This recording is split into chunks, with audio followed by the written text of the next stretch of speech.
Pumalag ang Malacanang sa anilay pagtatangka ng Kamara na ibaling sa executive branch ang sisi kaugnay sa umano'y katiwalian sa lehislatura. Kasunod ito ng plano ng liderato ng Kamara na ibalik sa Department of Budget and Management ang panukalang 2026 national budget para ayusin ang ilang questionableng proyekto roon.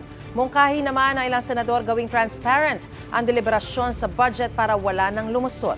May unang balita si Dano Tingkungko.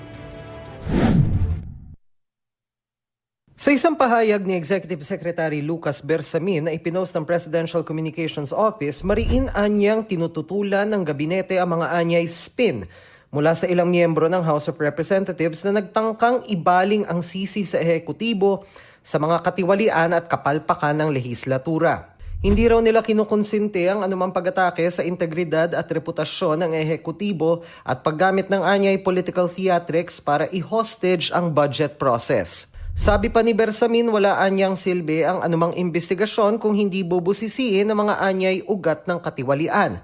Kaya hamon niya sa Kamara, clean your house first. Ipinaliwanag ni Bersamin ang kanyang pahayag. It's as clear, as direct as that. It's not a mere innuendo. It's just a clear message that there is much to be done by them before they point a finger at the other branch.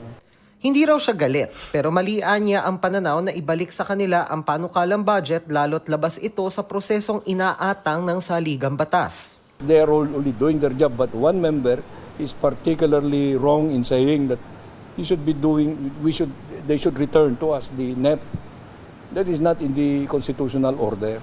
Wala rin daw sa hinuha ng Pangulo ang anumang posibilidad ng reenacted budget para sa 2026. Walang tinukoy si Bersamin na partikular na miyembro ng Kamara, pero bago nito, sinabi ni Deputy Speaker Representative Ronaldo Puno na nagdesisyon siya at ilang party leader na irekomendang ibalik ang 2026 national budget sa DBM. Sinisika pa na may makuha ang pahayag ng party leaders kaugnay sa sinabi ni Bersamin. Bilang tugon sa pahayag ni Bersamin, sinabi ni Senator Juan Miguel Zubiri na sa ngalan ng transparency, mainam na ilabas sa publiko ang mga proponent ng mga insertion sa budget sa bicameral conference.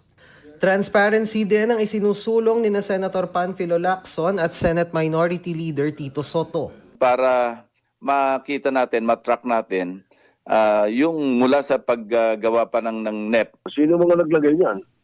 Bakit mo nilagay? Di ba? At saka kung wala sa NEP, bakit mo nilagay?